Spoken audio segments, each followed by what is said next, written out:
Beyond the കിച്ചൻ്റെ രണ്ടാമത്തെ എപ്പിസോഡിലേക്ക് എല്ലാവർക്കും വീണ്ടും സ്വാഗതം.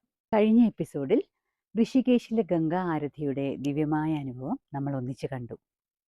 ഇന്നത്തെ യാത്ര നമ്മെ കൊണ്ടുപോകുന്നത് മറ്റൊരു സ്ഥലത്തേക്കാണ്. ഋഷികേശിൻ്റെ തിരക്കുകളിൽ നിന്നും അല്പം അകലെയായി ഗംഗയുടെ തീരത്തായി സ്ഥിതി ചെയ്യുന്ന അതിപുരാതനമായ ഒരു ധ്യാന കേന്ദ്രം. അതാണ് വസിഷ്ഠ ഗുഹ.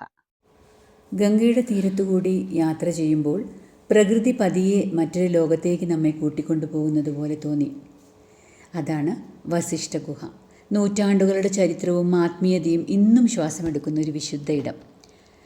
ഗംഗയുടെ തീരത്ത് മലകളുടെ നിശബ്ദതയ്ക്കിടയിൽ സ്ഥിതി ചെയ്യുന്ന ഈ ഗുഹ മഹർഷി വസിഷ്ഠൻ തപസ്സിരുന്നതായി വിശ്വസിക്കപ്പെടുന്ന സ്ഥലമാണ്.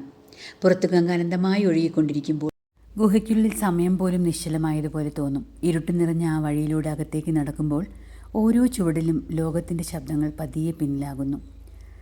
ശേഷിക്കുന്നത് നിശബ്ദത മാത്രം. എന്നാൽ അത് ശൂന്യമായ നിശബ്ദതയല്ല, മനസ്സിനോട് സംസാരിക്കുന്ന ഒരു നിശബ്ദത, സ്വയം കേൾക്കാൻ നമ്മെ ക്ഷണിക്കുന്ന ഒരു നിശബ്ദത. നൂറ്റാണ്ടുകൾക്ക് മുമ്പ് മഹർഷിമാർ ധ്യാനിച്ച് അതേ ഇടത്തിരിക്കുകയാണെന്ന ചിന്ത മനസ്സിലൊരു പ്രത്യേക ഭക്തി നിറയ്ക്കുന്നു. അല്പം അകലെയായി സ്ഥിതി ചെയ്യുന്നത് അരുന്ധതി ഗുഹയാണ്.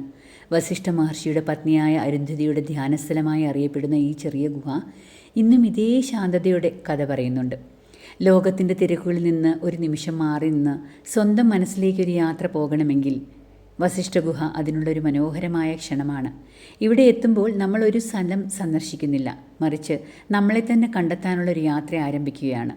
ഗംഗയുടെ ഒഴുക്കും ഗുഹയുടെ നിശബ്ദതയും ഇന്നും മനസ്സിൽ ഒരു ധ്യാനം പോലെ നിൽക്കുന്നു. ഓരോ യാത്രയും ഒരു പുതിയ അനുഭവത്തിലേക്കുള്ള വാതിൽ തുറക്കുന്നു. അടുത്ത എപ്പിസോഡിൽ ഹിമാലയത്തിൻ്റെ മടിത്തട്ടിൽ ആകാശത്തോട് ചേർന്ന് നിൽക്കുന്ന കുഞ്ചാപുരി ദേവീക്ഷേത്രത്തിൻ്റെ ദിവ്യാനുഭവം നിങ്ങളുമായി പങ്കുവയ്ക്കാം. ജീവിതം അടുക്കളയിൽ മാത്രം ഒതുങ്ങുന്നതല്ല, അതിനപ്പുറത്തുള്ള മനോഹരമായ അനുഭവങ്ങൾ തേടി വീണ്ടും അടുത്ത എപ്പിസോഡിൽ കാണാം. Until then keep exploring. By.